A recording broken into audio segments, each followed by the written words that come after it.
Hello folks, this is Dr. Da Vinci and I'm recording my weekly podcast again while walking so I could kill two birds with one stone, get some exercise, get some fresh air outdoors.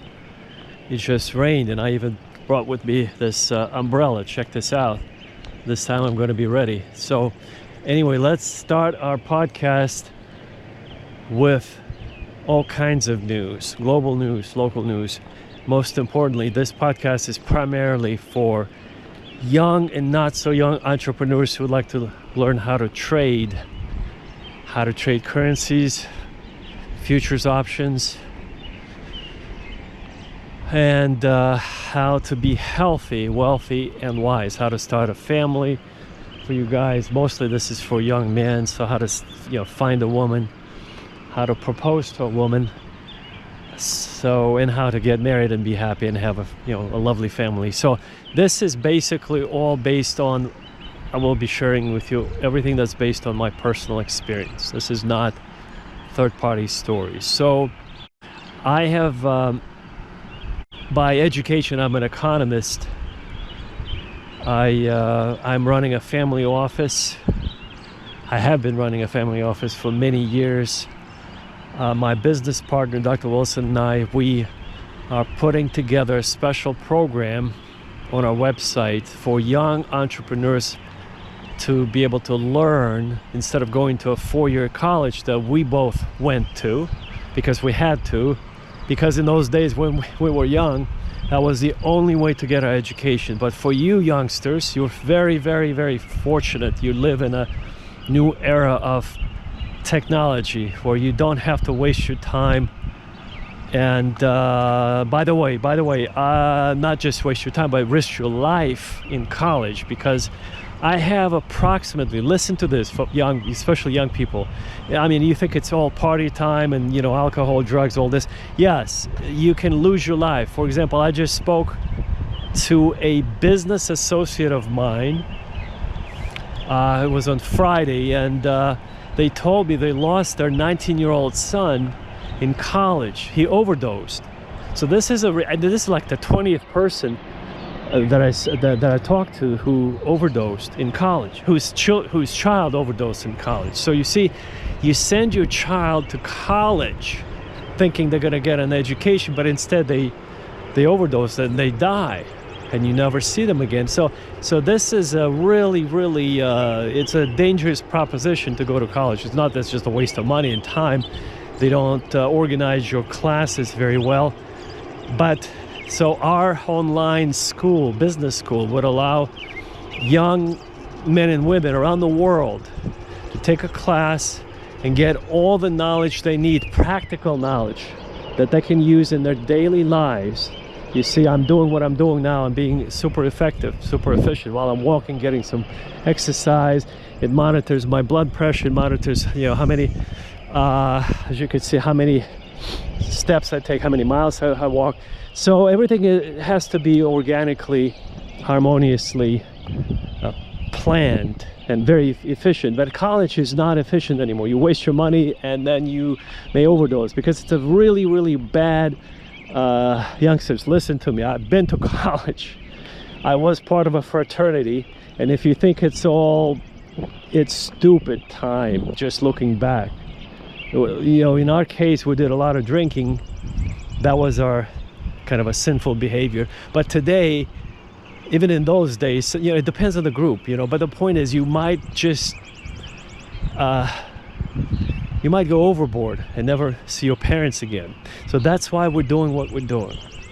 You will be safely getting the knowledge you need and the skills that you need to acquire without having to go to a four-year college.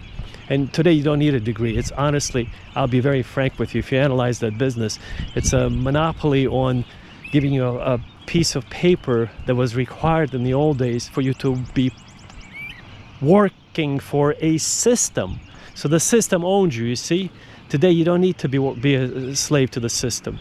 Mostly I'm referring to this financial system. So if you want to work at let's say in a corporate world in America or somewhere in other countries, you have to have that piece of, you used to have that piece of paper. Well, guess what? Not anymore. You know, most people today, especially young people, and I support them in that kind of a mind change, paradigm shift, that they don't need that diploma. Who cares? I mean, if you can make $1 million a month, why would you want that piece of paper? Do you see my point? Folks, listen to me. Here's my encouraging speech. I'm going to share with you everything. Remember, this is an honest to God kind of it's really a dialogue, not even a podcast. It's a dialogue that I do weekly. Dr. Wilson doesn't like these podcasts. I try to invite him over and this and that. This and that. He said, you do them, and he'll contribute his part for our class. But anyway, so my story is this. I made my first million when I was 14 and a half. And guess what I was doing? I was still in school. Yes. I was, well, I mean, how did I make the money? I was trading currencies. That's what I did, arbitrage trading. And this is what we're going to teach you in our class. So you don't have to worry about, you know, anything else. If you're like entrepreneurially minded, you can grasp it pretty easily. If you're not, you may, you know, be better off by getting a 9-to-5 good job. I'm not saying I'm just saying it's not for everyone. But if you can, I'm assuming if you're on this channel, you want to be a young entrepreneur, so you're entrepreneurially minded already. By default, you were born that way. Then this is the channel for you. We don't show any, you know, we're very low key. Dr. Wilson and I, we're not into showing you our family members or, you know, our planes or cars. This is not to arouse any jealousy in you, because this is what all those other people are doing online, and this is why we decided to create this content like this. Very simple, straightforward information that you can actually use. So let's go through this entire kind of a course. So by the way, I'm also very soon you'll be able to purchase my book. My book is about how to get anything while you're sleeping. So it's a technique. You're going to learn from us everything that we've learned over the years. We're going to condense this information into this super useful and kind of a quick format. So while you're sleeping, especially it's just one of the techniques. So for instance, healthy living. Well, first of all, your diet, the best of the best. Like, this is thousands of hours of research and everything else. We're going to condense it for you, so you'll be healthy.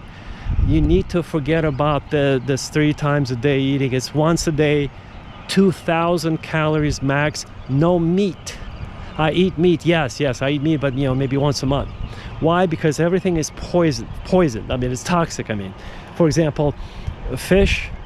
One of our business associates got severe food poisoning from salmon. He got on this bandwagon about healthy salmon eating, thinking, the fish is good for you. Well, yeah, if you know where it came from. And he kind of lived in Florida, South Florida, by north of Miami, near the Boca Raton area. It doesn't matter where he lived. The point is, no matter where you live, you get the fish either that's farm raised, that is genetically modified, or it's toxic because it has a lot of heavy metals, because it gets the its food from the other fish or whatever. The point is, it's not safe to eat fish anymore, period.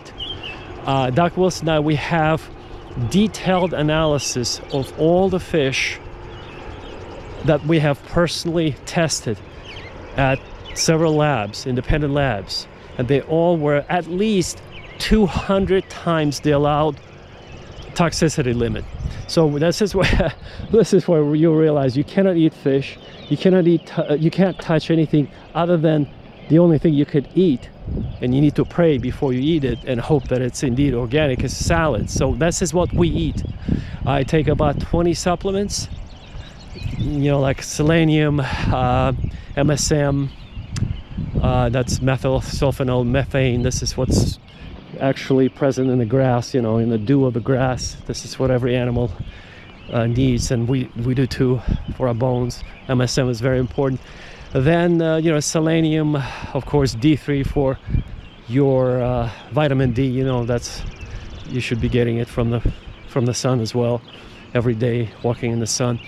And then Dr. Wilson takes about 105 supplements, which he's really we invited quite a few medical doctors. They're part of our study, and we're on a special regimen which we're going to put in our book and all of our materials, so you can also partake in this special routine. But it's not that bad. Once you get on this routine, it's, for example, going to bed at 8 o'clock.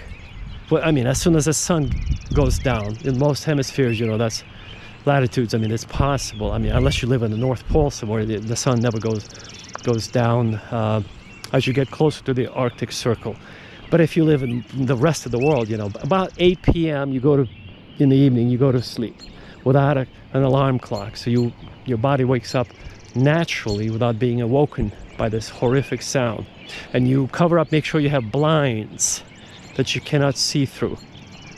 So there's no light source of any kind. Even you cover up your clock so you don't need to see the clock at night while you're sleeping. And it illuminates the room. So you have to be in pitch dark room, complete darkness. So then you eat 2,000 calories per day once a day, and that means intermittent fasting, which means your body is designed, just as long as you can sustain your body, you will live to be 200 on this special regimen. Again, this is a lot more than this, what I just shared with you, but this is just a sneak preview. Go to bed early, you drink the filtered water, you don't eat any meat, you don't eat any, God forbid, any sugar. You must stop eating sugar and all fruits and fruits that have sugar in them. So watermelon is really bad for you. Grapes are really, really bad for you. Green apples are okay, but only 1 apple per day, because it still has 5 grams of sugar in it. And plus, in America, everything is genetically modified. Did you know how I figured it out? There was even though I'm buying organic apples, but it's really bad for you. When you bite into an apple in America, it doesn't turn brown. Any apple that's not been modified turns brown, because the oxidation process makes it brown immediately after a few seconds. So this is why I realized, when you bite into an apple, this is how you test it, if it's real or if it's synthetic. If it says organic, it doesn't mean anything. It's synthetic. It's bad for your body. So you want an apple like from a tree, but in America you cannot even find it anymore. It's really, really, unless you live somewhere in the farm. But where you get the seeds that come from Monsanto. Monsanto is it was acquired by a German company called Bayer, or Bayer, depending on how you pronounce it, if you speak German or not. So Bayer, Monsanto now sells you the seeds that have been genetically modified in America. So no matter if you live on a farm or not, you buy the seeds from Monsanto, and then you're screwed. So no matter what, we are screwed in the Western world. There is no democracy, folks. Let's talk about geopolitics a little bit. So stay tuned for our online content, for our online class, so you can learn how to trade. And again, I made $1.2 million at the age of 14 and a half, when I was still in school. I was going to a regular school, remember? In those days we didn't have cell phones even. They were just coming out. So stand by for our book, for our online material that will help you become a superhuman, super advanced human being.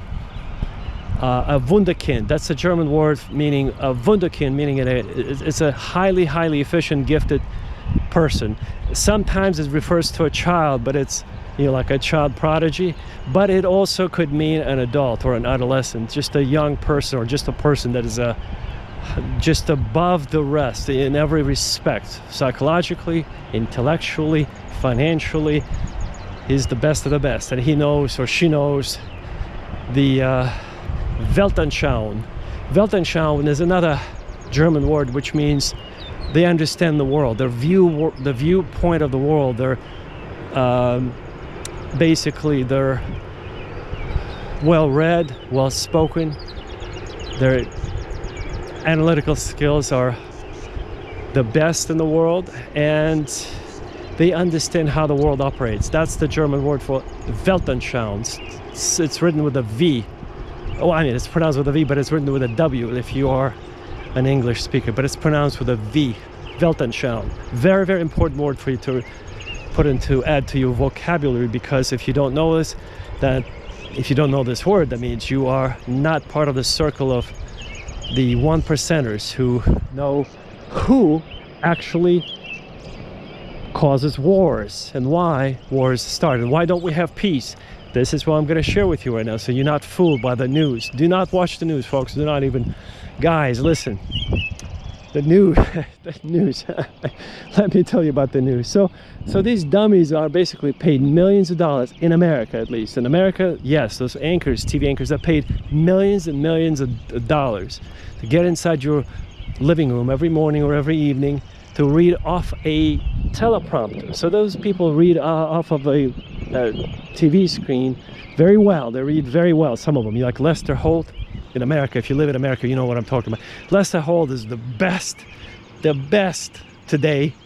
Yeah, at the time of recording this message, he's the best teleprompter reader. Like, he's the best. I mean, just there's bar none. Lester Holt is, when it comes to reading off a teleprompter, pretending like he's, he knows what he's talking about, he's the best. Now, do you know how much he gets paid for being that good? Including, by the way, Brian Williams, who was the guy before him, and then there was another guy, what was it? Anyway, there's so many first-rate TV anchors. Do you know how much they get paid? So that, just to give you an idea. Do you give up? Remember, this is a dialogue. We're talking, right? So, folks, those TV anchors, in America at least, they get paid $20 to $40 million per year. Yes, you heard me right. Even though they're on the news, they don't look that important. They wear a suit and all that. The point is, they're not politicians, but they get paid that much just so that every fiber of their being is dedicated to coming across to you on your end of the screen so that you would believe them.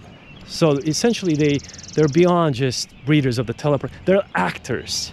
They become believable. They almost like, besides the fact that they're speed readers, they've just mastered it. They've mastered it to a T, like the best of the best at reading the script off the screen. They also believe what they read, because if they don't believe, obviously you won't believe them.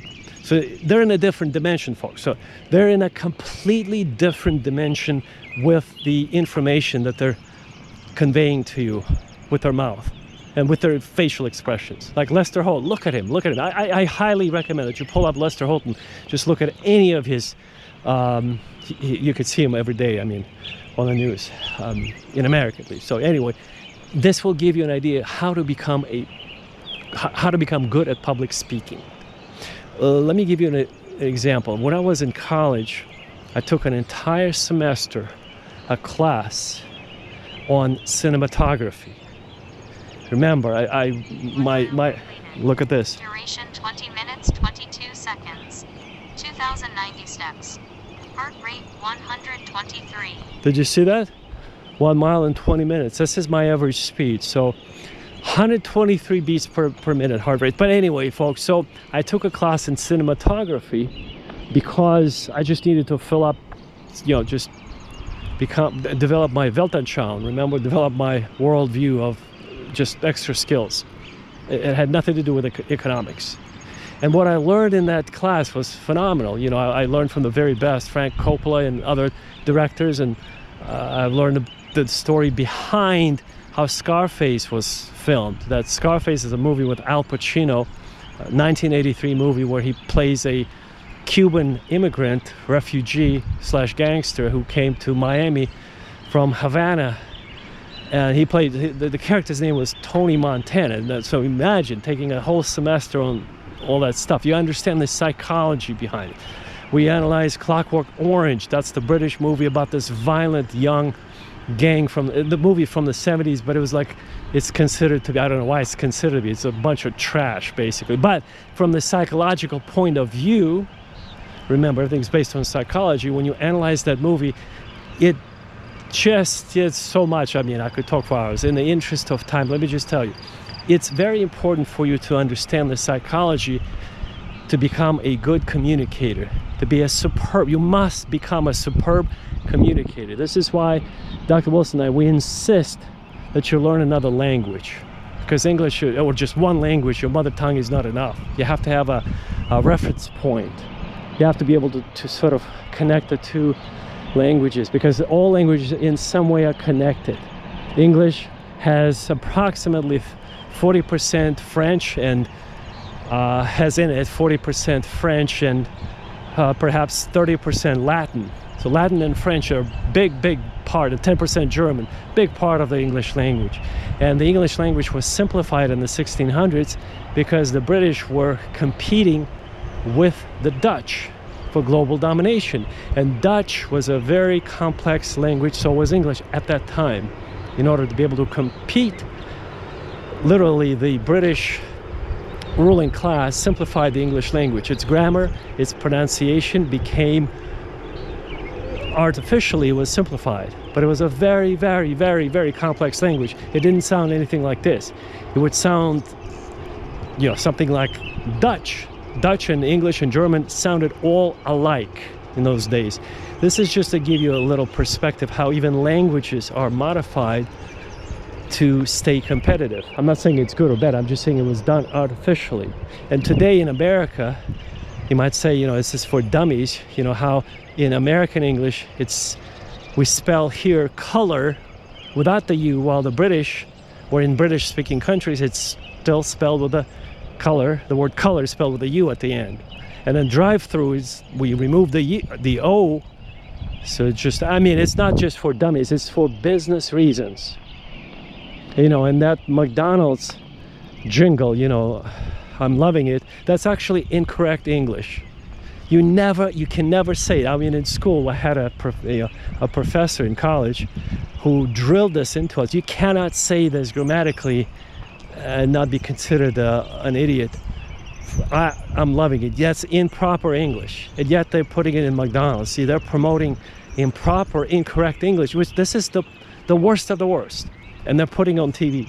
Why? Because they want to keep the population so dumbed down. Certain strata of the population they want to keep dumb, enslaved to the financial system, so that they just buy McDonald's and they get type 2 diabetes by the time they're 29, and then they have all kinds of disease from that terrible food they feed you at McDonald's and other fast food. Anyway, so the point, number one, you don't touch McDonald's food. You don't touch any fast food at all. Again, if you want to live to be 200, this is what Dr. Wilson and I would plan on doing, and 25 other medical doctors with us, on a special diet, not just diet, lifestyle, a routine. You go to bed at 8 o'clock, you drink nothing but filtered water, but 3 slices of lemon in it, in a jar of water that you keep in the refrigerator. You never use plastic. Try to use glass as much as possible, and then you eat salads. And you might, if you wish, you might eat. It's not a terrible sin, to eat a few slices of meat, preferably organic, preferably that you pray over it and do your meditative stuff. Yes, it does work. It's actually scientific. When you pray over it, it's not just a old ritual. No. So meat once a week, just so you don't overtrain your body. Overburden your body, your system. So the idea of communication is extremely important. I'm going to get back from the diet to what I learned in school from the cinematography class that I took for an entire semester. So Lester Holt, the TV anchor on the news, is incredibly good communicator. If you remember Alex Trebek, He passed away just a few years ago, but he was every day he was on. He was the host of Jeopardy, and I absolutely love Jeopardy. Anything that's intellectually stimulating, I could spend half an hour on it. Yes, why not? I mean, it's some of the questions are very primitive, but it's just still you learn something. It's always good to keep your mind constantly occupied, folks. Always, non-stop. For example, at 24/7, I'm wearing something. Believe it or not, I have multiple headphones, and while I'm at the office, at home, it doesn't make any difference. I have multiple phones. Let's say one is a phone, one is a podcast, another one is something else, a foreign language. For example, Mandarin Chinese is right now. I highly recommend that you look into learning Mandarin Chinese, because this is going to be the future hegemonic power that might be replacing the United States in the near future. That's our forecast. So you constantly want to keep your mind occupied with useful information. So learning new things is, I would say, your duty if you want to stay competitive, especially with the AI rapidly entering our world. So the AI very soon will replace most of the jobs globally, where overnight 300 to 500 million people will lose their jobs overnight, literally overnight, such as warehouse workers. They'll be replaced with robotic machines operated by AI. Truck drivers, they'll be out already since 2019 in America, at least in North America. You see autonomous cars and trucks already on the roads, fully autonomous since 2019. Yes, trucks, long-haul trucks.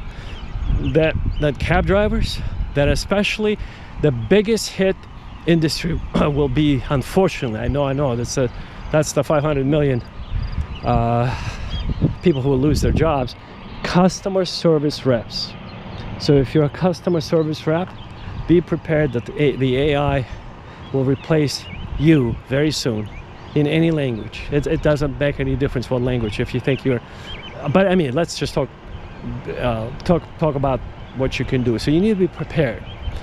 Be on a good, healthy schedule, healthy diet, have a financial plan, like what I just shared with you, how I made my first million. It was age of 14 and a half, trading currencies. You could do it. You just need to look into that. If you just, after this podcast, if you will decide to at least learn what it is, what it's like to be trading currencies. I'm not even talking about day trading at this point today. See, when I started, we did not even, we kind of sort of had computers, and it was human assisted trading. Today, it's beyond just computer trading. It's like AI assisted trading. So at our office, and by the way, we're not into trading anymore. I'm not really trading so much. I do, but it's not as I used to do many years ago. We manage assets. We actually invest our capital into high technology. And this is something that I also, if you have any money to invest, I highly encourage you to invest into the latest technology you can run across. We invest into hypersonic drones.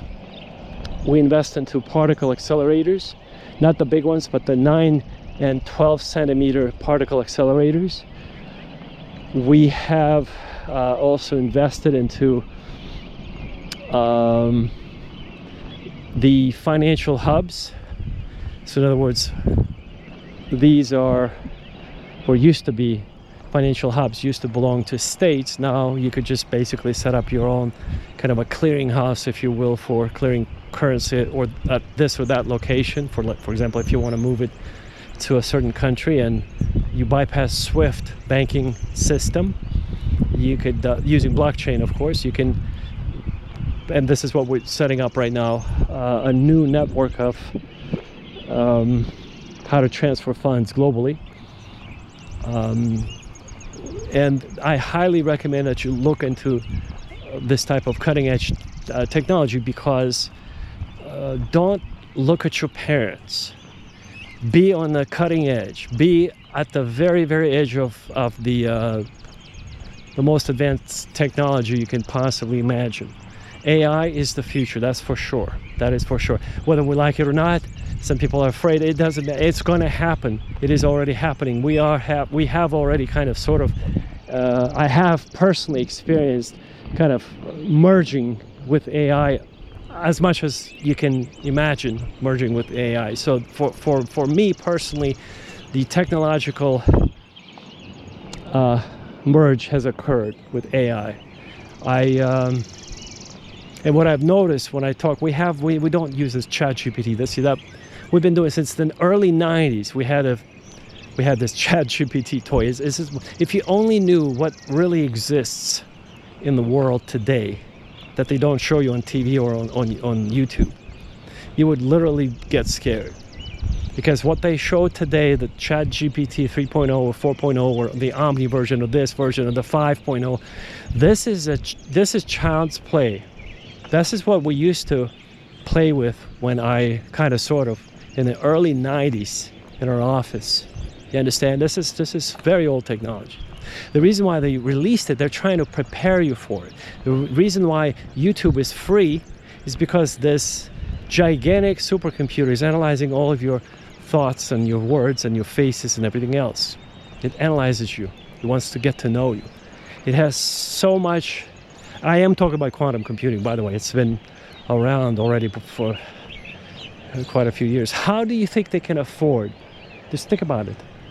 How is it mathematically not even possible otherwise, without the supercomputing power, to accommodate the uploads of something like 100 million videos on YouTube every day? And people started uploading not just 1080p, not just 4K, but 8K, 12K, and yes, 16K videos. 16K videos are commonplace right now in Japan. I remember many years ago when, this is long before 4K, Japan was already high definition. Then we just recently in America, I want to say about 10 years ago perhaps, I don't remember the exact time frame, but about maybe 15 years ago, we just got the 4K or the 1080p standard. But in Japan, it was 1080p like 20 years before we had it here. I remember when I was in college, again, I saw, some of my fellow students were from Japan. And they had these Walkmans. That's early 90s, folks. Walkmans, Sony Walkmans. They were the size of the cassette tape. Not only that, but built into the wire. Like today we have these two wires, the headsets that we plug into our ears. This is what Sony pioneered in those days, in the early 90s, and built into the wire. Now get this, built into the wire. What kind of animal is that in front of me? Do you see that animal? Wow. I think it's a, what is that? Is it a cat? It might be a raccoon. Wow. Did you see that? Yeah, they say raccoons, especially if they're, they could attack you if you're encroaching on that territory, because they're, oh my goodness, look what they're doing. They're mating. That's mating season, so we better, yeah, I think they're busy doing their stuff, so we're not gonna, yeah, anyway, they're gone. So,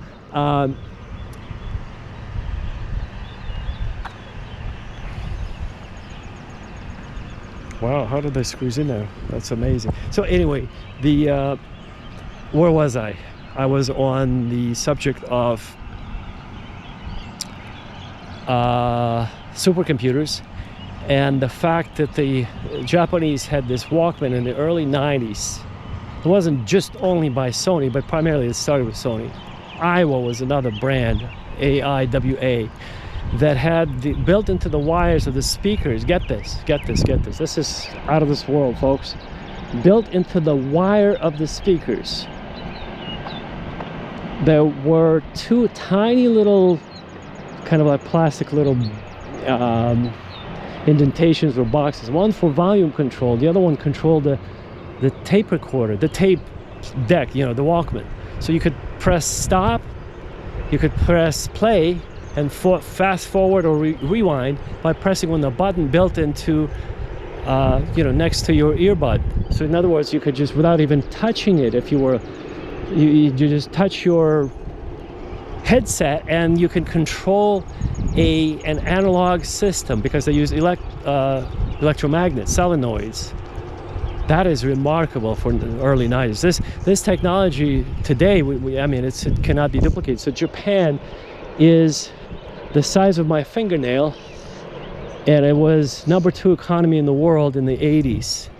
It actually, and this is what I'm going to get into, very, very important point, why Japan was #2 after the United States economically, and it surpassed, the economy of Japan surpassed the USSR, the largest country on planet Earth. Why do you think that happened? This is a very good lesson to analyze. Let's do a case study. Remember, I'm an economist. How could Japan, the size of my fingernail, there's nothing there, nothing grows. Everything has to be brought onto that island, in the middle of nowhere, in the middle of an ocean. And they were #2 production of steel, iron, petrol or gasoline production out of crude oil. How could this be? But the Soviet Union occupied 12 time zones. It had all the resources on planet Earth. It was behind Japan. How could this be? How could this be? Well, I'm going to tell you. Remember, I'm an economist. We're going to prepare you to think like the Japanese people, efficiently, much more efficiently than people in the USSR. See, if the people inside the USSR had the same mentality as the people and discipline as the people in Japan, the Soviet or the Russian people, the Soviet people, while it was still the Soviet Union, would have conquered the entire world and other planets and this entire galaxy. This is how the Japanese did it, which is considered, by the way, an economic miracle. Literally, this is a term. This is an economic term. Japanese had, just like Singapore, in 20 years, you see, I'm going to jump off Japan and come back to it. Singapore, real quickly, it's not as impressive. Singapore is very impressive, but so check this out. Singapore became independent. It was a colony, then it became independent in 1959, then 63, and then 65. It got the full independence in 1965. In 20 years, Singapore, which is just an island, it was a swampy land. There was nothing there but a bunch of swamp. So this guy called LKY, that's his abbreviated name, Lee Kuan Yew. LKY is what we kind of all refer him. He goes by LKY anyway. He just passed away a few years ago, 2015, I believe. But he reformed the country. He installed one language, English, to combine his 4 nationalities who live there in Singapore. And he connected to the world. He invited everybody to trade with Singapore. And the economy of Singapore went to $426 billion USD every year. That's the GDP of Singapore. And Singapore is literally the size of any it's 7,000 square kilometers. So it's smaller than New York City. So in other words, Singapore is nothing, and yet it became the most successful economy, one of the most successful economy in a global financial center in the world, one of the few. So going back to Japan. So how did Japan? Singapore is very impressive, but it's not as remarkable as Japan, because Singapore is Singapore. It's tiny. It's literally just, you can drive across Singapore in 1 hour. So that gives you a perspective how small it is. 1 hour and you've driven through Singapore. But it's still 424 billion in GDP annually. That's phenomenal. And they achieved it in 20 years. This is what's most remarkable. They went from there was a swamp, and now they have beautiful skyscrapers. 20 years from 1965 independence, because they had 3 periods of independence. 50, 59, 63, and 65. From 1965 to 1985, they're at $424 billion annually. Remarkable. Let's go back to Japan. That is absolutely, I'm speechless at their success, because here's how they did it. Japanese, obviously, there's only 6 million. Duration 40 minutes 38 seconds. Look at this. 4,202 steps. Heart rate 115.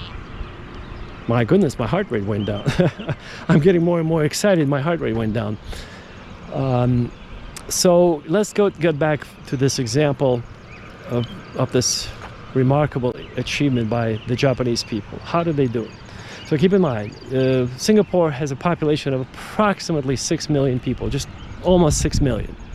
By the way, just to compare Singapore to Armenia or Georgia or Azerbaijan. No, Azerbaijan is a little bit bigger. Azerbaijan's economy is 78 billion a year. That's the GDP of Azerbaijan, and they have oil. Singapore doesn't have it. Armenia doesn't have oil. So let's compare it with Armenia. Why not? So Armenia is located in South Caucasus, capital city Yerevan, population 1 million. The GDP of Armenia is approximately $19 billion per year. They don't have any resources, none. They had some gold mines in the Sunik region and in what used to be known as Nagorno-Karabakh or Artsakh, but that territory was some gold mines, silver mines, etc., etc., etc. They had a lot of environmental issues, so many of the gold mines were shut down by the government, by the world organizations like 10 years ago. So anyway, there was a big scandal. So let's compare Armenia to Singapore. So Armenia, get this, Armenia's territory is 29,000 kilometers. That's the territory of Armenia. Singapore is 7,000. Now get this, so Armenia is 28 times bigger, or 40 times bigger in size than Singapore, and Singapore is 21 times has higher GDP than Armenia. Armenia has $20 billion per year. Singapore has $24 billion USD every year. How could this be, you might say? It's the approach, folks. It's the approach. People in Armenia, you know, the temperature is 43 degrees Celsius, which is about 105 degrees Fahrenheit. It's very hot. In the capital city Yerevan, it's like a cauldron. The wind doesn't blow. It's a lot of exhaust fumes from the cars, from all the factories. It stays. There's no wind, and it just stays there like a smog, and that is very toxic. Plus, the city of Yerevan is located at approximately roughly 2,000 meter elevation. So it's a high elevation city. The whole country is kind of a mountainous country. So the point is, there's not enough oxygen, number one. There's no wind to clear the air, so it's highly, highly, highly toxic. Armenia is number one in cancer rates. If you look at the statistic, Armenia has one of the highest cancer rates or mortality rate from cancer in the world because of that, what I just described to you. So there's a lot of production. The wind doesn't blow in Yerevan. It's just a lot of smog, and people are stuck in this highly emotional, highly how would I describe it? Very, very agitated state of mind. If you look at the news, and I watch global news every single day for my analysis of the situation. Right now, Bishop Bagrat Galstunyan is organizing a revolution. Now he calls it a purple revolution, or something like the purple, or was there a purple in 2018? There was a revolution in 2018 when Nikol Pashinyan led the people from one city to another. I forget from which one. I think it was Gyumri to Yerevan. But anyway, Nikol Pashinyan did this in 2018 to remove supposedly the corrupt government of Serge Sarkisyan. And now Bishop Bagrat led the same journey with some people. It's like a carbon copy to Yerevan, and now they're, at this time of filming this, recording this message, they're doing the same thing. So they're trying to remove Nikol Pashinyan from power because he gave up some territories. It's a political issue to Azerbaijan. Again, it's a political issue. But if you look at the footage and you see how they talk, how they interact with each other, that's not how people do in the West. See, in the West, people are a lot more relaxed and calm. In Armenia, everything is agitated. Everybody's on edge. And it's not because, like I described, it's the climate, it's the elevation, lack of oxygen, and that creates a lot of shortages in your central nervous system. It's not properly fed with oxygen, and it's deprived of oxygen. It's deprived of sort of a, well, how should I put it? From my observation, people in Armenia, they feed off of each other's energy, and that energy is aggressive and abrupt, and that's why they smoke too much. men and women, they smoke on the street like everybody smokes in Armenia. Where, like in America, you hardly see anybody smoke, ever. But in Armenia, it's like that's the thing to do. Imagine everybody's hooked on phonics. That's an old joke from a commercial from many years ago. They're hooked on cigarettes, which means they're poisoned. I mean, the cigarettes are spiked with chemicals that keep you addicted, so you cannot quit smoking. It takes almost an act of God to quit smoking. It's a bad habit. So anyway, in Armenia's case, there are multiple kind of factors why they're not at $424 billion a year. They're only stuck at 19 or 20. And thanks to the Russian immigration from Russia, when the war started in Ukraine, about 150,000 Russian immigrants came to Armenia because they felt like it was safer, and that was the only way they can, continue their job status to get paid from their Western companies that wouldn't pay them if they stayed in Moscow, let's say, or St. Petersburg. They moved to Yerevan, the capital city of Yerevan, of Armenia, and so the 150 Russian citizens brought with them, guess how much? Approximately $8 billion USD into the Armenian economy, and that's when the economy exploded. Literally, this is not good. Remember, this is my field of expertise. I could tell you that this is very dangerous for an economy. So Armenian economy exploded, it collapsed. Well, let me tell you how it collapsed.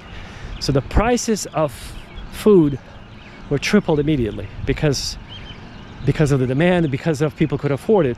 The average apartment you could rent for $300 a month before the invasion of the quote-unquote invasion of those people, before they came to Armenia. Now it's $2,000 a month in downtown Yerevan. So before it was $300, now it's $2,000. Do you see the point? Nobody can afford it, but it's the demand and supply issue.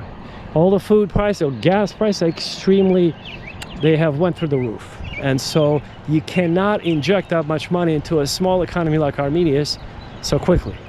So folks, learn the lesson. It's not good to have a huge inflow of economy. You have to do it gradually, slowly.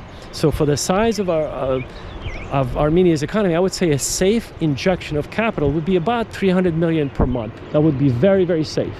The economy would grow, and that means I'm talking about not just a cash injection, but as far as, building schools, building buildings, building residential buildings, building office buildings, let's say building, libraries, building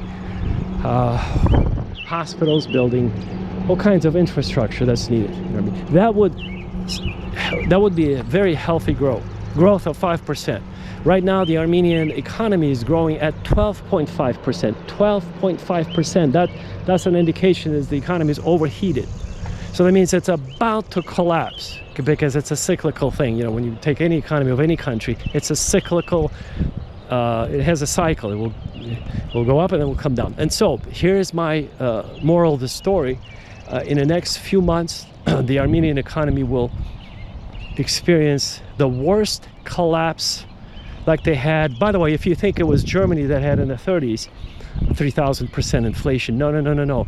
Actually, the worst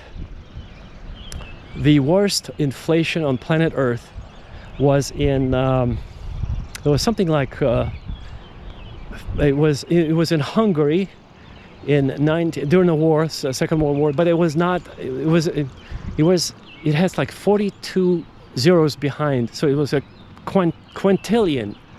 It was not like 1,000%, it was a quintillion% inflation. Yes. Do your research, folks. Remember, that was my field. We did case studies during my college days. The worst inflation ever, do your research, it was quintillion percentage points, the inflation. So, in other words, if people saw a sack of cash sitting on, like literally to buy a piece of bread, you had to have like enormous sacks of cash, something like 5. You had to have a little wagon to drive to take it to a store to buy a loaf of bread. And if you were lucky, by the time you got there, the price was the same, but it was constantly on the rise. So you would never be able to catch up to get to the store. And this is where they turn into a barter system. A barter system when you use physical goods. So you would exchange shoes for bread and vice versa. And so if you saw in those days, if you saw sacks of cash sitting on the sidewalk, people said they would literally, this is not a metaphor, they would throw out the cash because it's worthless and they'll take the sack. So in other words, they will take the sack because it's more valuable than the physical currency that was called, it was something that starts with a P. My God. See, when you don't use this, you kind of forget. It's human brain is not perfect, right? I bet an AI would never forget this. So anyway, do your research. This is very, very important information. The reason I shared with you and why I brought up Armenia, I'm going to go back to Japan in a second. This is remember, economic analysis here of the situation. Yes, Ukraine is in the toilet, that's for sure. Armenia is about to experience what this country had experienced in 1940s. Quintillion percent point inflation. Can you picture that? So by the time you take your cash to a grocery store to buy some let's say bread, the loaf of bread had not tripled in price, but it had like 10 0 points behind it. So their smallest, I believe their smallest in those days, their smallest banknote was $10 billion. So you had to have 10 billion, not dollars, but whatever that currency is, 10 billion, whatever, zlotys. Let's just call it that. It starts with a P, as in Paul. When you do your research, you'll see what I'm talking about. So by the time you get to the store, you don't need that. You will need something like 100 of those banknotes. By the time you walk, it was astronomical. So finally, people gave up, and the way they got out of it was the introduction of gold standards. So their currency became tied to gold. And this is what America did, the opposite of that in 1971 under President Richard Nixon. Remember, September the 15th, it was Sunday evening, he read a piece of paper that essentially said the United States went bankrupt. It defaulted on all of its foreign debts and all of its internal debts. And of course, he didn't say that. He said that American US dollar is no longer backed by any precious metals. We're detethering the US dollar from any precious metals to survive economically. But essentially, America went bankrupt in 1971, over 50 years ago. So you see, what they did is by detethering the US dollar, they were able to print money in unlimited quantities, print US dollars. I'm going to return to Japan in just a second. This is a very important thought. So America went kind of digital, if you will, in 1971. Let me explain this to you. I've been many times to several Federal Reserve banks, but the first time I went there was when I was a student. I was 17, I was a freshman in college, and our economics professor took us all, I may have been 18 already, but anyway, 17 or 18, we went to one of the branches and we went on a tour. And on the tour, the tour guide told us we saw mostly large conference rooms inside where they made decisions about correcting the money supply. There is no, the so-called mint or the Bureau of Engraving, a BEP, that's where they print money actually. They bring in the cash, and then from Federal Reserve branches, they deliver that cash already pre-printed, pre-counted to the local commercial banks. And they mostly so in other words, it's not, and this is where they shred money also. They shred the physical cash because it's old. Guess when it gets old, they shredded those locations at the Federal Reserve buildings. They had this thick glass, and I remember I saw those commercial grade shredding machines. But anyway, so the way they print money at those facilities, listen folks, listen to me very carefully, it's not with printing presses, but with mainframe computers. What I saw behind the glass windows are mainframe computers that were printing money digitally, in a digital format, zeros and ones. So essentially it's like mining Bitcoin in those days, and since 1971, even perhaps earlier. But since 1971, the dollar became what's called in economics, it's called became a fiat currency. And fiat currency, that simply means it's not backed by anything. It's a Latin term. And when translated into English, modern English, it simply means it's an unsupported neutral currency. So it's not really backed by anything, but by the faith in the US government, in this case, in the case of the US dollar. So we're supposed to believe in the strength of the US dollar, and that's what keeps it going. Just for your information, the US national debt is not 17 trillion, it's over $300 trillion. The reason why they don't put the other 300 or the other amounts to the total national debt is because it's the other obligations, Social Security, healthcare, all those, but they have to be factored in. They don't want the population to go ballistic, though. If you see, so my point is, this $300 trillion debt cannot be repaid by us, by our children or grandchildren. No, it's impossible, because the cycle since 1971 that the American economy set on is the consumer, basically consumer sales. And mathematically, so if you delve into that, that's how the economy in any country would grow or should grow. But the problem with that is, if you don't have enough of production, you see, if you don't grow the economy, in a more traditional way, such as by having factories or plants or new industries or new scientific discoveries, when you don't have that kind of a growth, but you only encourage the population to buy and sell, it actually becomes, it was, by the way, proven with the Kuznetsov curve. This is what every trader uses today. It becomes cyclical, and it collapses every 10 to 20 years. It collapses under this kind of a capitalistic system. It collapses. So every 10 to 20 years, the American economy experiences the recession, remember? Or the depression, like in the 1920s, or something in between. So it's very cyclical. So in other words, I'm going back to Japan. How did they do it? Well, so first of all, they got together after the war. Everything was destroyed. Remember Hiroshima and Nagasaki, the atomic bomb that was dropped to cities in August of 1945? Then many people argued it was not necessary because the war was already over. They were negotiating the release of the emperor, the release, or the, not the release, but the handling of the emperor of Japan, how he would be, treated as a VIP emperor, because if anything would happen to the emperor, the Japanese people would rather die than to sign anything. So anyway, so the release of the handling of the emperor, the transportation, and the surrender conditions were being negotiated, and how everything will go down basically in history. And then they dropped Harry Truman from Kansas City, Missouri, decided to say, why don't we drop 2 bombs to see what happens? Unbelievable. 1945, August.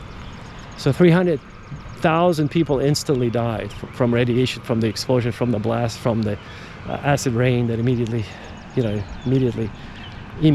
happened.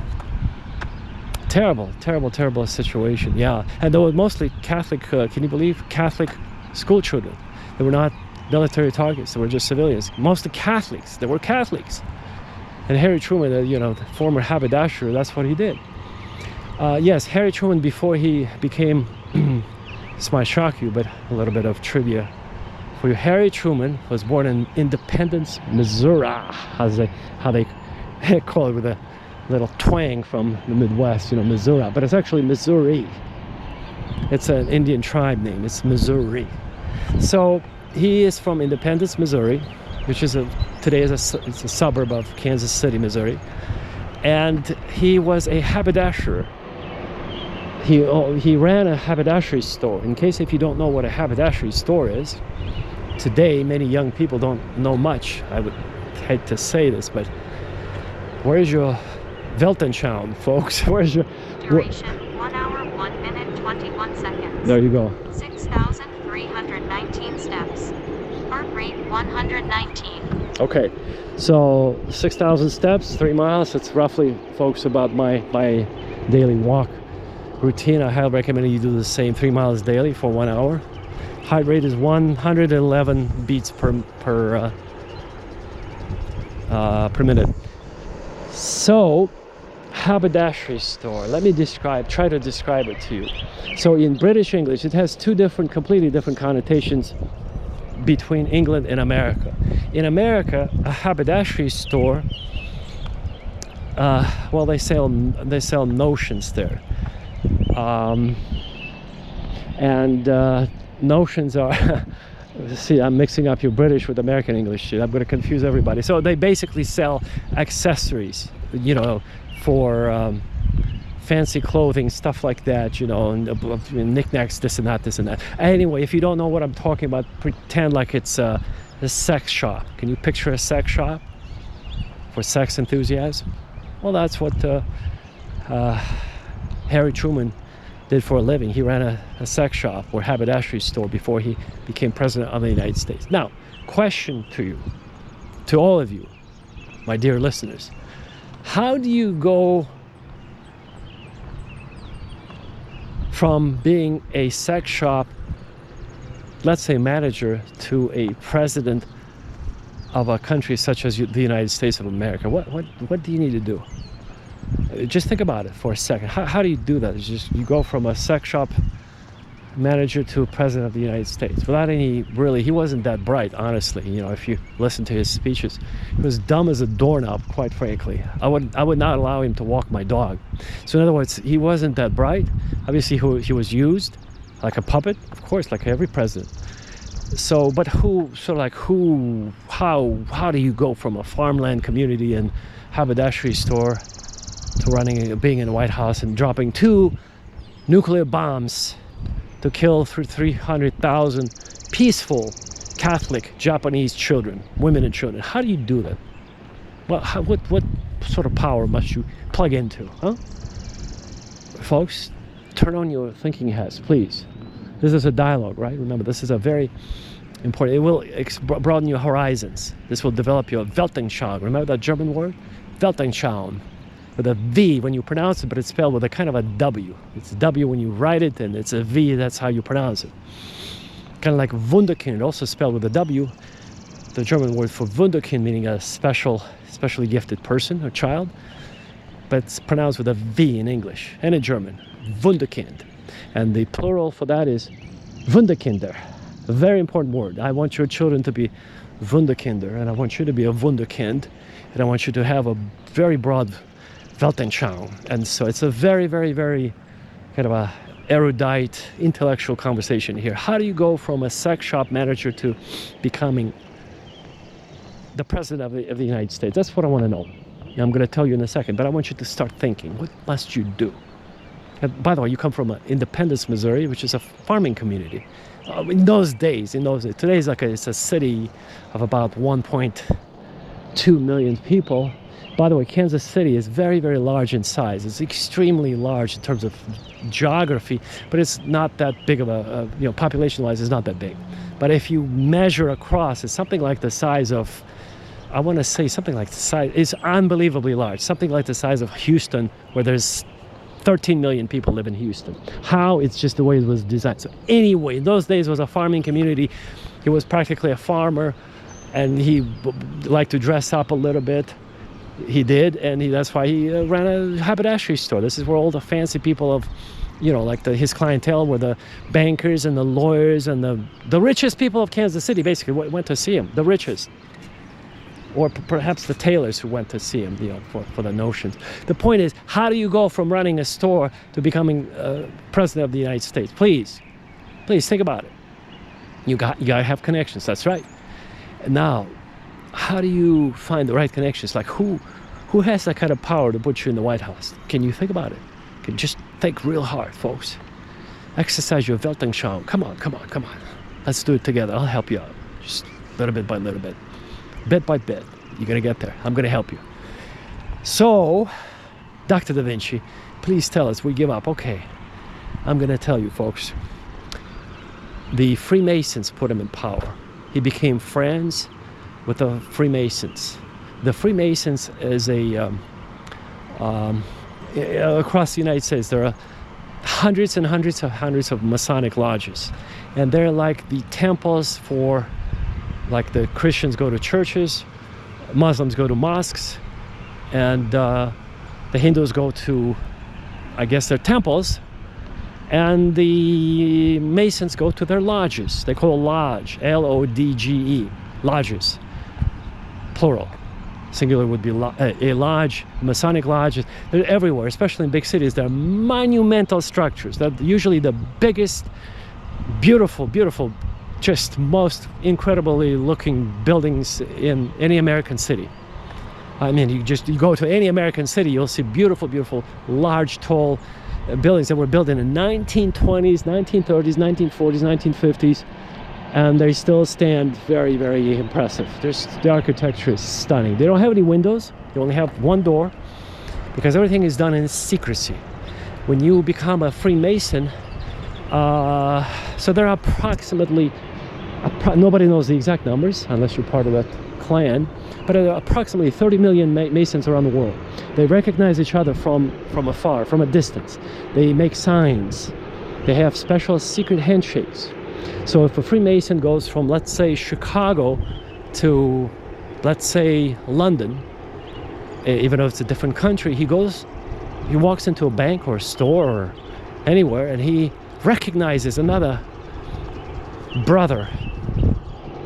That's what they call them. It's a brotherhood, but it's a secret brotherhood that goes back, 3,000 years. And so they recognize each other from afar, and his brother in London will accommodate all of his needs. So in other words, if he needs a place to stay, he will put him in his guest house or his home or his apartment, give him a room, give him transportation, and then that brother will return the favor when somebody will come to him to visit him in his hometown or city, wherever he lives, you see. And so our friend Harry Truman, he was recruited into that organization. You cannot apply, you have to be recruited. So it's like a family, one gigantic family business. Well, family, not business, but it's like a family-based organization. It's a familial order, if you will. It's an order. And so to become part of the order, you have to be invited, or somebody has to vouch for you. You cannot just knock on the door at the beautiful building downtown New York City and say, hey, sign me up, I want to be... No, first of all, you won't be able to get in, first of all, and they'll decline your application if that might... if you can get that far. No, it's not possible. You have to be recruited. And so Harry Truman showed interest with the right people. Remember, you have to know right people. He got recruited, and those people, those Freemasons, put him into power. And he served the brotherhood. He served the order. He did everything that during those secret meetings that they were discussing. That's how you get into power in America and in the Western world. Everything in America was built by the Freemasons. Like if you look at any building, if I were to come up to any college, university, everything is in Latin, because Latin is the language of the most illuminated, erudite, educated people. And this is what I'm trying to introduce you to, is to become as educated as you can be, so you can understand the science, how this world operates, how to make money, how to be healthy, how to be not enslaved by the system, how to be able to understand how the system works. You will never be able to get this information in college or from anywhere else, because it's a rare breed of people who know this and who would be willing to share this information with others. Dr. Wilson and I, we decided to share this information. I'm returning to Japan in just a second. I'm still holding it. I put it on hold for a second, but you'll enjoy the story, how they became so successful. What got me sidetracked just slightly off Japan was Harry Truman, and you need to know about him because he dropped the bombs, remember, on Hiroshima and Nagasaki in 1945. But after the devastation, after the destruction, they became the second economy in the world, being just the size of my fingernail. Look at my fingernail. That's how tiny is Japan. You cannot even find it on the map. It's so small. It's just a little bit bigger than Armenia, but my God, their economy was, it's a miracle. So I'm wrapping up the story of Truman, and I'm going to Japan. So you ready? Truman was put in power by his Masonic friends.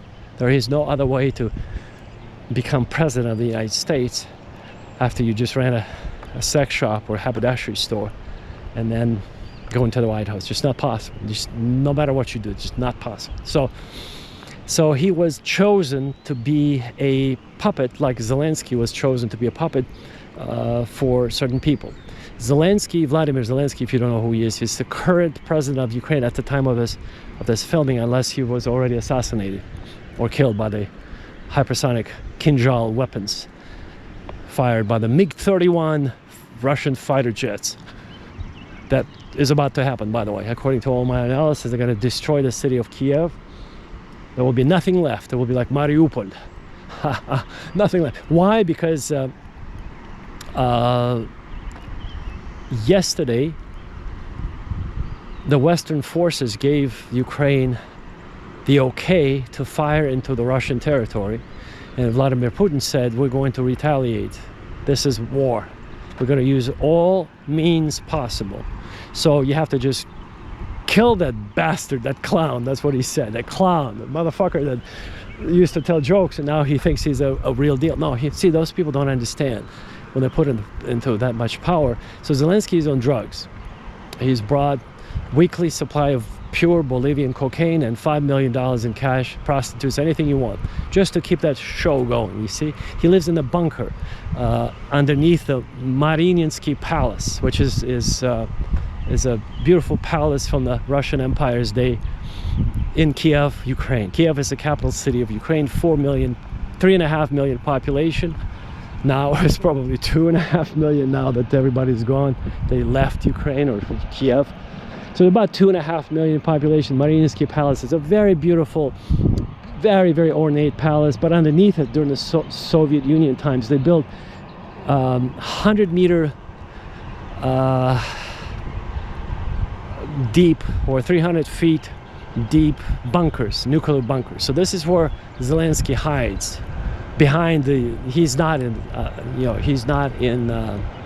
he doesn't stay above ground. He stays mostly below ground, typically. So, but they're going to get him in between somewhere, because now Ukraine received the okay to fire those American weapons into the Russian territory, like freely. So they can fire them not just to shoot down the Russian missiles, but to fire anywhere they want. Can you believe that? what? But you see, you have to understand how that war effort goes. So who benefits from wars? Let me tell you how this works. The American weapons manufacturers make billions of dollars when there's a war somewhere. So they're interested in wars constantly. War is big business in America, huge business. The largest business on planet Earth is war. It's enormous. $5 trillion annually. That's so.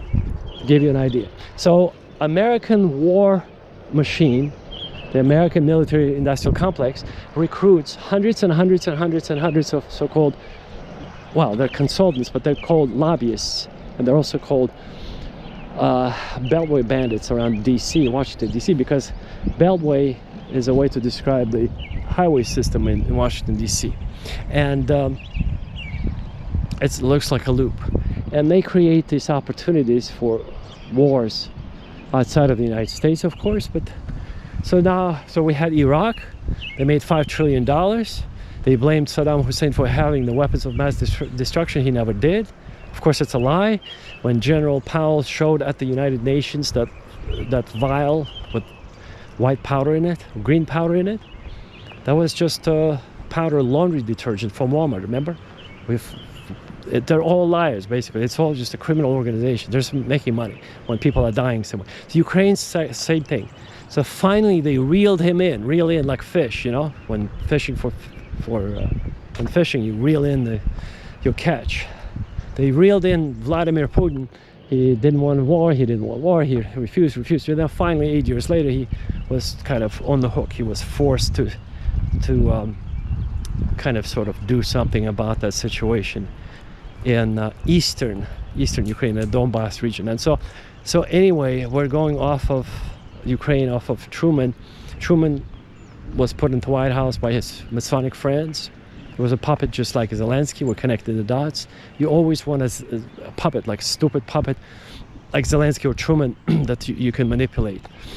Truman was responsible for starting the Cold War between the Soviet Union and the United States because he was told to do so. At the meeting when Molotov came to meet him, he said, you either do it our way or the highway. And Molotov went back to Stalin very angry because he said, nobody talks to me like this. I mean, I'm representing the USSR.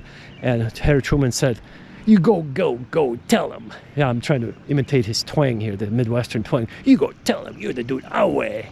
Or you, something, I don't remember what he said, but some kind of a Western twang, you know, like the Midwestern twang. Anyway, Truman started the Cold War. So that's the story of how they use idiots in power. And Zelensky started this war with Russia. That's how Igor Kolomoisky hired him. Igor Kolomoisky is a local billionaire who stole $3 billion from a Ukrainian bank called Privat Bank. And then he stole another $3 billion from a Russian bank. It's a scam. They ran those scams constantly with it. He became a billionaire criminal. He has his own private army, and he was recently killed by Zelensky. So he helped Zelensky get into power, and now Zelensky, after 3 years being in power, he got him arrested and killed. He invited him over to his palace. Zelensky did. So Kolomoisky came and he got arrested right there and then. So you see how this nonsense works? Just power, money, greed, satanic power, you know what I'm saying? Darkness. Yeah, you never, ever want to be kind of taken over by this power, the satanic dark power of power, money. No, you got to keep your mind sharp and never buy into this allure. You know, in the Islamic world, in Arabic, there's a word dunya. Dunya means, in Arabic, that means the world of illusions. In the Christian world, we also have the same thing. It's called the temptations. This is when Christ went into the desert for 40 days. Same thing, he was tempted. Well, in the Islamic world, dunya is it's a similar notion of when you get tempted by riches, by, money, wealth, all that stuff, sex and all that, So anyway, I remember my wife befriended a Muslim woman, and so she told me about her, and we invited that family to our house, and then we went to their house, and we had these conversations. And I got to know the Muslim culture, the Islamic culture, and then it's a beautiful experience. They essentially want the same thing. They want peace in the world. They want, most Muslims want the same thing that the Christians want, except the Muslims are much more disciplined. They pray 5 times a day. The women wear the hijab because, you see, once you understand why women need to cover themselves, it's the most beautiful thing on the planet. Keep in mind, I'm a Christian. My wife told me after we met him, she said, don't even get any ideas. Meaning after we were talking about it and I looked at her, my wife said, don't even get any ideas, meaning I'm not going to wear a hijab, don't even get any ideas. So my point is, folks, I'm trying to share with you with some halfway joking here, but the women in Islam, the reason why let me throw this out to you, it's the most beautiful, beautiful concept. I wish it was somehow adopted here, where at least women would be dressed much, much more modestly, if not the full hijab, much more modestly. Here's the beautiful concept. So when a man looks at a beautiful woman, he gets aroused and his mind goes into the world where it doesn't belong, because he's on his path, remember, God-given path. So you have to have a course of action. When he looks at a woman that's halfway naked, he gets immediately interested and aroused, and if you believe in the Bible or in the Quran, the devil comes to you and he takes you off the path of your path, predestined by God, onto the path of things that don't belong there, because you're on your path, remember? So you get distracted. So that's, logically speaking, scientifically speaking, women distract men from the path when they dress inappropriately, revealing, when they wear too much, when they reveal something, when they dress provocatively. So from that standpoint, I agree 100%. With Islam, women should dress much, much more modestly.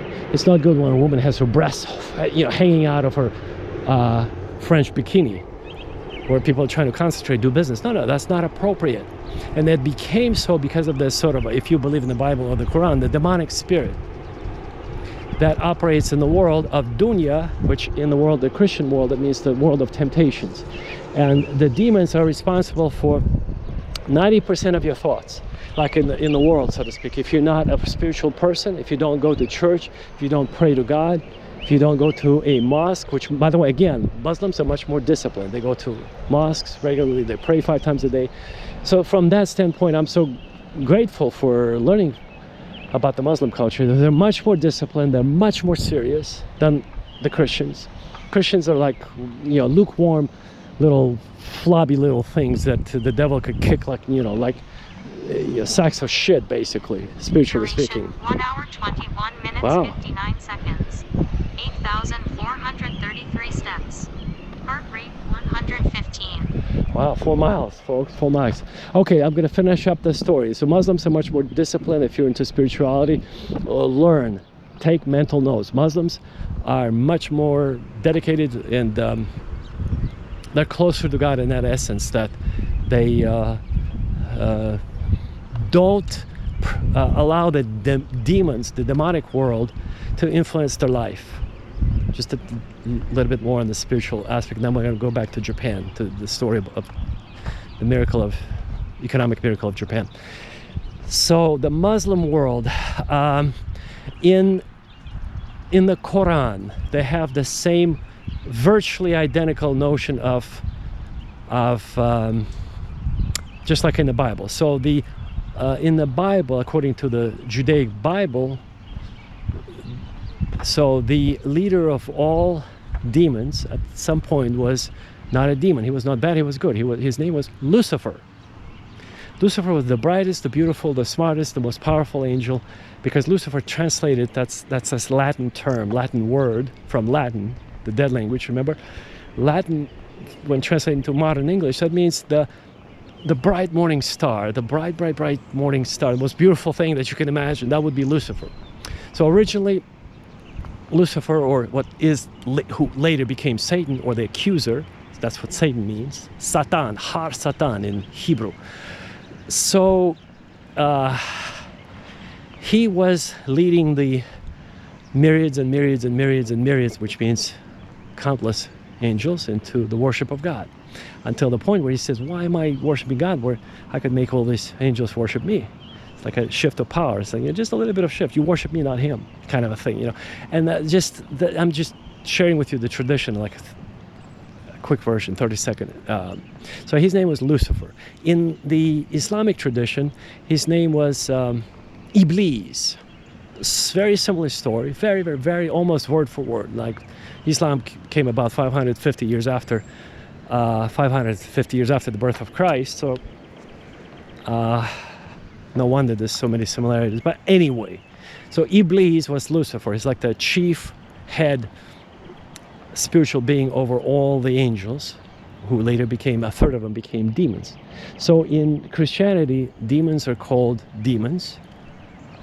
In Islam, they're called shaitan, or also they're called jinns. It depends. In Islam, there's a lot more in-depth kind of a hierarchy. They show that jinns are this kind, you know, shaitan is this kind. They also have, I noticed that very remarkable story. You know, in Islam, the reason why people pray before a meal, which, by the way, does not exist in Christianity, I've learned this from this family. The reason why the Muslims pray before a meal is not just to thank God for a meal, but for another very practical purpose, which is, to me, is remarkable. Because, according to Islamic tradition, when you pray over a meal, you get supernatural protection from the demons who might attach themselves to the food and then cause you to become sick.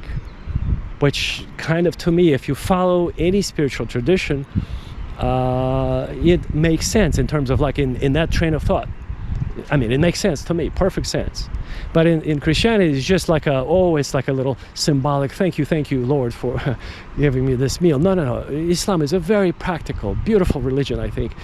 When you begin to study it, but if you don't know anything about it, of course, you believe in the stereotypes, which are mostly stereotypes. So yeah, Islam is a beautiful, and the call to prayer, my God, it's the most melodic, beautiful song. You know, when you listen to the call to prayer in Arabic, especially in certain countries, like in some of the Turkic countries. My God, it's the most beautiful thing. It's like, remember, music is mathematical. Mathematics is the language of God. Everything follows mathematics, like the Fibonacci numbers, the pi, 3.14, the golden mean, all those numbers. So that beautiful call to prayer follows an 8-octave singing, which is very, very, very, very difficult to do. If you know anything about singing or music, you would understand what I'm talking about. It's very beautiful, melodic. It just takes your breath away, basically. It's very, I highly suggest for all of you, if you happen to be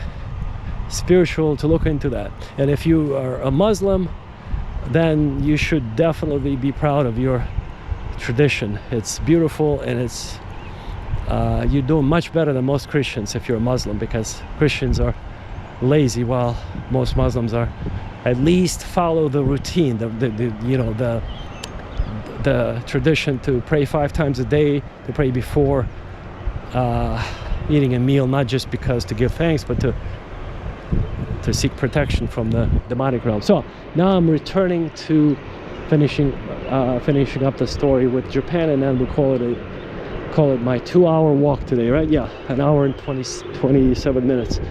Okay, so are you ready? How did Japan become so successful economically? How is it even possible? After the war, it was bombed to the smithereens by Harry Truman. Remember that guy with the Masonic connections from Independence, Missouri? That's how some of them pronounce it. This is the Missouri twang. Yeah, that's what they call it, Missouri instead of Missouri. But how did Japan recover? Let me tell you how. They got together as a nation and said, okay, we don't have any resources, we're completely out of luck. And they began to think. That's the first thing people should do, is think. They made a plan of action. The plan was they have to unite as one. Today there are approximately 130 million Japanese, so a lot more than in Singapore. Remember, in Singapore, 6 million people of residents of Singapore. So Japan is quite a bit bigger, and Japan was for a long time, before China became the rival of the United States. So before China was even on the map economically, so it would be the 80s, 1980s and 90s. So Japan was number 2 economy in the world after the United States. Then was the Soviet Union. When the Soviet Union collapsed and China became the rival, America's rival, so I mean Japan became number 3 economy. So right now Japan is something like 3 or 4, because we have other economies. It is number 3, I believe. And then goes Germany. So I mean, it was the U.S., China, Japan, Germany, something like that. And so the point is, Japan became so successful because they were able to get together, make a plan, and implement it, execute the plan, meaning materialize the plan. So what do they do? First of all, it's a philosophy, folks. This is the secrets I'm sharing with you, how you can do the same with your life. This is what essentially our course and my book is all about. I share all of this in my book. How to structure your life, how to get a plan that will work, how to be healthy, wealthy, and wise, and live to be 200 on a special diet, 2,000 calories per day, and nothing but salads and nuts. Nuts meaning mixed nuts. Brazil nuts and other things, almonds. That's where you get your protein from. And occasional meat if you want to. So, Japanese had created a new, or they followed the philosophy called Ikigai. Ikigai is a beautiful, beautiful, beautiful philosophy that simply means you do what you do, you don't envy your neighbor, and you become the very best at what you do. So for example, in America, to give you a contrast, right? To give you contrast between Japanese philosophy and American philosophy. So in America, everybody here is crazy about money, wants to be like billionaire tomorrow. Want to be number 1, like Jeff Bezos, like number 1. They want to beat Jeff Bezos. They want to be whoever they want to be the best, the number 1. In Japan, is not so much. This is going to help you, because that's not healthy, folks. Psychologically, that's not healthy to be exposed to so many pictures of the on the Instagram and social media about money, and that's why you see I'm walking in the park and I'm not showing off any private planes or any expensive cars. I don't want you to get jealous. See, what those people, those idiots do on Instagram, they trigger certain emotions, and that's what I'm talking about, not healthy. What you do with your private jets is your thing, for you to enjoy in your family. You shouldn't be flaunting it, flashing it with your camera on Instagram. And what they've created in America is an insane culture of everybody wants that which they cannot get, is what my point is. People from the lower classes cannot get into the middle class. People in the middle class cannot really, they try to get into the upper class, to get into the chauffeured lifestyle and, you know, multi-residencies and multi-jurisdictional kind of a offshore type of a banking environment where they're above the law and they don't even pay taxes. They pay zero taxes at that level. Yeah, see that the poor pay taxes, the rich don't ever. It's just the way it is. I'm just sharing with you. So, but it rarely happens. But that's what triggers those pictures on Instagram. See, through education, we're trying, Dr. Wilson and I, we're trying to educate you. Dr. Wilson and I, we decided to have this special platform to replace college education, but with much, much more practical and effective knowledge. In this one podcast, you probably learn more than in most colleges in 4 years without paying anything. It's just free. While I'm walking, I'm sharing with you. It doesn't cost me anything. I'm just holding this camera in front of me, you see? I bought it specifically to share this knowledge with you. So while I'm walking, I'm just talking into it, and then it's got this great microphone, built-in filter, so it filters out all the noise. You only hear my voice, and you get some landscape so you can see, you know, what's in front of me. So anyway, the point is this, folks. The point is this: while I'm exercising at this safe office complex, I'm sharing with you knowledge, so you can actually implement it in your life. So just like Japanese, they follow a unique philosophy of Ikigai that says, unlike in America where everybody wants everything instantaneously, everybody wants to become a billionaire, but never get there because it's an illusion. Remember, dunya, according to Islam, according to Christian tradition, it's just it's not real. That's not how you do it. So the Japanese were very practical people. They say, okay, yeah, according to the Ikigai philosophy, if you are a baker, you bake bread, you become the #1 baker on your street, in your block, on your city block, on your, you know, on your neighborhood. If you are a shoemaker, you become the best shoemaker in your city, in your town, stuff like that. You get the point, right? But you never envy you don't want to become Jeff Bezos. You don't want to be a billionaire. You want to be the best at what you do. This is the most brilliant, beautiful, beautiful philosophy. You have no idea what it does to you psychologically. It disconnects you from that fake reality, so you're no longer interested in looking at those fake cars and those fake pictures or the everything fake on Instagram, and you no longer envy. You put your energy not on the envy to get the, but you become the very best at what you do. Very best at what you very best of with your God-given talents and skills that you have. And if you don't have any skills yet, if you're a young man or woman, this is the purpose of this podcast, to teach you, to show you how people who have really made it in life are willing not to share this information, absolutely free. And not only that, but also in this easy to follow podcast. It's remember, it's unscripted. See, the birds are going crazy here. It's a springtime. Look at that. That's pretty. So anyway, so the idea is you don't have to look at all that nonsense and be jealous. You could be just looking at nature, listen to the birds. You see that there's a reason why I'm walking here and not, you know, at Fifth Avenue, showing you the streets of New York City. No. I'm just giving you this sort of a landscape of suburbia, of suburban living, and birds and trees and exercise, and sharing with you how to be healthy. And again, whatever your occupation is, become the very best. That's the first step.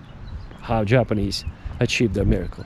The second step is they have there's another strategy or methodology to their economic success, which is, it borders miracle, literally. I'm just telling you, I'm a man of science, I'm an economist. What the Japanese have done, it cannot be described in any logical way, because it just cannot. What they have achieved is, I'm just speechless. Economically, it would take me like 8 days for you to give you all the statistics, but to go from where they were after the war to where they became number 2 economy in the world, but just the size of my fingernails. Look, it's a small, tiny island in the middle of surrounded by water, without any resources. The only resource they had is themselves. And so the first thing is, remember, Ikigai philosophy. Never envy anybody else. That's fake. That's dunya, using the Arabic word. See, now you're going to mix up Japanese with Arabic, Islamic culture. Dunya means it's the illusory world of temptations. The temptation in the desert, remember? The wealth, he refused the wealth. The superpower, it's a jump, throw yourself off the temple, because it is written, he will command his angels and they will bear you up, and your foot will never dash against the stones. But he responded, for the bread in the desert, he said, man shall not live by bread alone. You shall not tempt your Lord God. And on and on and on. So you always have to have that humble mind, and always have to know how to deal with those temptations. So in this Japanese philosophy, you simply, humbly say, no, I want to be the very best baker, the very best whatever I'm doing currently. And I'm not going to be tempted by other people's wealth or their skill or their beauty or their strength. I'm just going to be me. That's the core philosophy for success. You just trust me. If you adopt this, you'll be the happiest person and most successful person in life. Trust me. Don't look at Jeff Bezos. Don't look at billions. Don't look at the Rolex watches. Don't look at the garbage. Just focus on this one simple philosophy. Become the very best at what you do, and just do it. That's number one. Number two, how Japanese became so incredibly successful with their country as a whole, is by following another strategy. It's called Kaizen. Kaizen in Japanese simply means perfection, or perfecting their ways. So let me explain to you. The largest Japanese corporation like Toyota, Nissan, they all of them implement this Kaizen methodology to a T. So to simply put, Kaizen is a way of improving or perfecting your daily business and not business activity, daily, personal and business activity. Mostly it relates to business, primarily. So all businesses in Japan, like Toyota is the number 1 seller of cars around the world. How could this be? They don't have any metal. They don't have, everything has to be shipped to Japan and then they produce. How could this be? Because of Kaizen. So you see, Japanese are just miraculous. It's just miracle workers. How? They're dedicated, they're disciplined, and they have a plan of action, which is, I just shared with you how they work. They use Ikigai for the personal motivation, to be the very best at what they do individually, and as a collective, that shows in the economic figures, you see. And then on a business level, Kaizen is a way of perfecting your system, making it more efficient. There is no losses. Like I gave you an example at the beginning of this podcast, the USSR, just to give you some statistics, ungodly territory. 12 time zones from Kaliningrad, which used to be known as Königsberg before the war. It's a German city, really, that became Soviet, became part of the Soviet Union.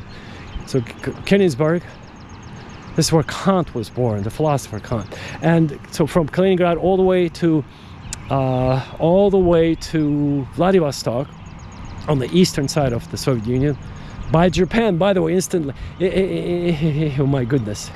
Talk about Japan. Vladivostok is only half an hour away from Japan. Can you believe the size of the country? From Japan to essentially Western Europe.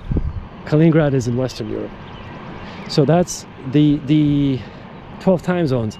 If you were to get on a train, it would take you 2 months to travel across the Soviet Union on a train. 2 months. Can you believe that? Something like that, approximately. I haven't traveled on this, but I'm just saying, just the size of it, half the globe. And with that kind of a country with so many resources, if the Soviet Union population was as efficient as Japanese, the Soviet Union would have completely taken over this planet.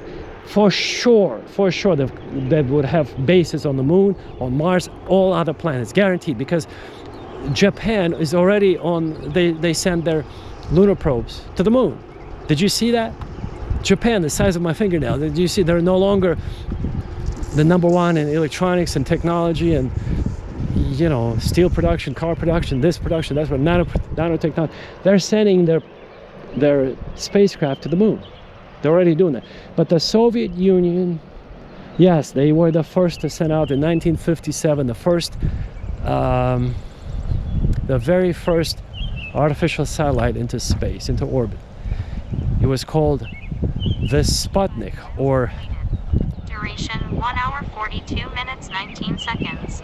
10,531 steps. Heart rate 115. Okay, so we got 5 miles, 1 hour and 42 minutes. Yeah, I think I'm going to wrap it up in about 20 minutes, this will be a 2-hour podcast. But so the Soviet Union, there was the first nation to send out launch into orbit the first artificial satellite. It was called, in English, it's Sputnik, but it's the self-name was Sputnik. So depending on how you want to pronounce it. So it's like, remember I mentioned, depends on if you speak German or not. It's the company that acquired Monsanto. It's called Bayer if you speak German, but if you don't speak German, it's Bayer, of course. It depends on where you are linguistically, you know. But anyway, so Sputnik or Sputnik, 1957, 1962 was the first man in space, Yuri Gagarin. But you see, there was a tremendous sacrifice for the rest of the population. Example, Yuri Gagarin did not even have a coat to wear for the ceremony, for the celebration ceremony. He had to borrow that military coat from somebody. In other words, people experience enormous shortages. It's called scarce resources in the Soviet Union. They didn't have enough to wear or to eat. It was just so, all the sacrifices were absolutely horrific. Whereas in Japan, everything was a plenty. In America, everything was a plenty. You see the difference between the two systems. Whereas, in the Soviet Union, there was tremendous sacrifice. Everything went into military to build tanks and missiles, rockets. And then Japan and the United States, you know, commerce became, like consumer goods became highly, it was big industry, not just military, but also it was a different approach. My point is, without getting off the tangent here, my point is this.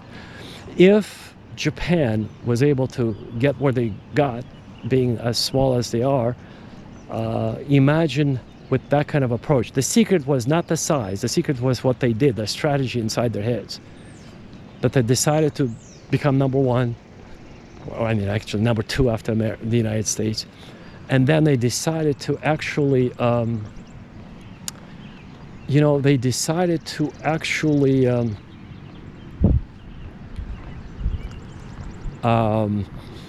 of not to give up on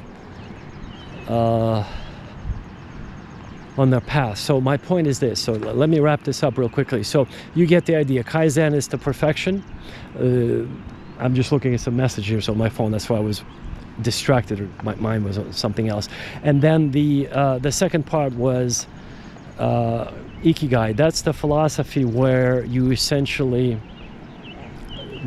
you become the very best at what you do. So if the Soviet citizens were just as focused using these two methods, which they couldn't, because Japan, they just came up with those methods because they had to. Soviet Union also recovered tremendously, quite nicely, economically, during the 1930s and 40s and 50s and after the war, yes. But my point is, I'm just trying to understand what I'm dealing with here is data. The sheer size of the Soviet Union is what I'm trying to tell you. In other words, Japan should have been a failure and they became number 2 economy. The Soviet Union should have been the richest country on the face of the earth economically, and they were not.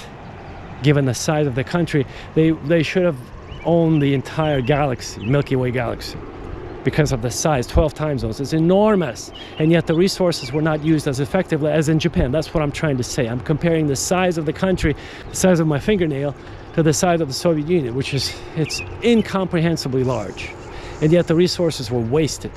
People were not as disciplined as the Japanese people because they had to. Basically, you know, I'm going to wrap up. There's this very, very, very beautiful saying, and I'm going to wrap it up finally. So the saying goes like this: they say necessity is the mother of invention. It's very rightly so, because the Japanese didn't have the territory, didn't have the resources. They had to do to survive and to get somewhere. The Soviet Union had enormous resources. So in that regard, they were not really, how should I put it? We're not really as forcibly, they were not really sort of forced to be concerned about the resources, where the Japanese didn't have any resources. They just didn't have any resources whatsoever. So imagine the conundrum that the Japanese were in. Like, you want to build an industry? How? There's nothing on the island of Japan. It's an island. So imagine pulling out from that situation in Japan versus having all the resources aplenty in the Soviet Union. They're just, no matter what you do, there's everything. Uranium, plutonium, wheat, whatever you want. I mean, all the resources, the uranium ore that has to be enriched in order to be used for the atomic energy, or for the weapons. You want gold, silver. It's a plenty everywhere in the Soviet Union, everywhere. Oil, very rich in oil. I'm talking about crude oil in the Soviet Union. So, I mean, that's why Japan was an economic miracle. Because without having any resources that were imported into Japan, then they were sorted out and manufactured, and they became number one. Number one right now in car production. But the point is, you get my point. That was a miracle, what the Japanese people did. So I'm incredibly just beyond impressed. I highly recommend, whatever you do, you follow the Ikigai principle that the Japanese had used for many years now. You follow, if you apply the Kaizen principle of constantly improving this is what we're going to teach in our class. You see, Dr. Wilson and I, this is what I talk about in my book that's about to go live. And there's another kind of a principle that I use in the book while you're sleeping, when you wake up. This is called lucid dreaming. This is an exercise. This is less than 1% of the population knows about it or even uses it. But you can actually get like Dmitry Mendeleev got all of his answers using this exercise. He got the rest of his periodic table while he was sleeping.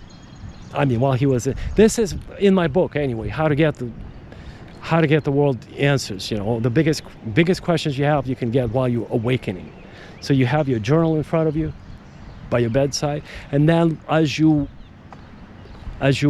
become awake, you train your mind to focus on the question or the problem you need to resolve, and then that will be essentially you will get your answers whenever you awake, and then you write it down in your journal.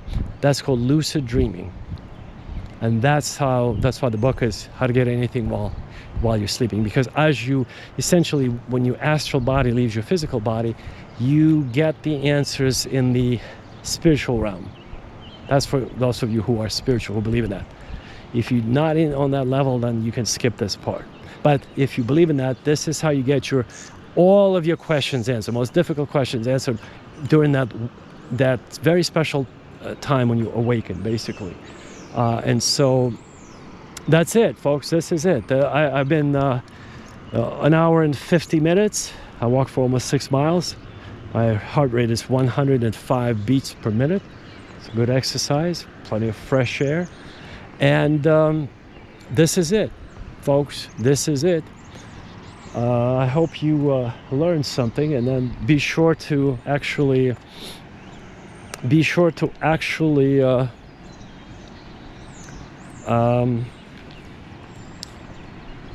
check out the book, check out our online class, and also share with your family, friends, those who are searching for the answers. You see, the information is there for those special people who are looking for you, remember? You just have to be open for it, and it will come to you. If you're dealing with any issues, problems, all of that can and will be resolved. Depression, you just take deep breaths. That will help tremendously without any medication. Everything else the same way.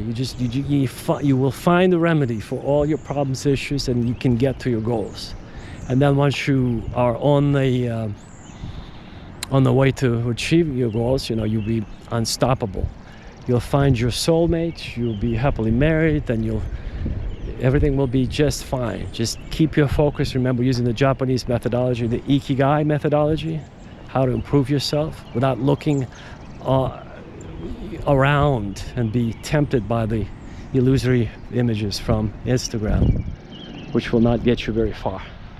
It's very damaging for your psyche, for your psychological state, well-being. So on this note, I hope you will be richly blessed by this message, and we'll talk to you again next week, and hopefully you'll be used by this kind of a intense podcast filled with data, impromptu walks, data, and nothing but useful information that you could put to use. And look into trading just while you're just doing nothing, just look into arbitrage trading, and then we'll share with you the details in our class. Take care. See you next week. Look at that, 2 hours almost 6 miles, 11,000 steps, folks. 11,000 steps. You should be walking like this every day too. It's very good for you. Take care.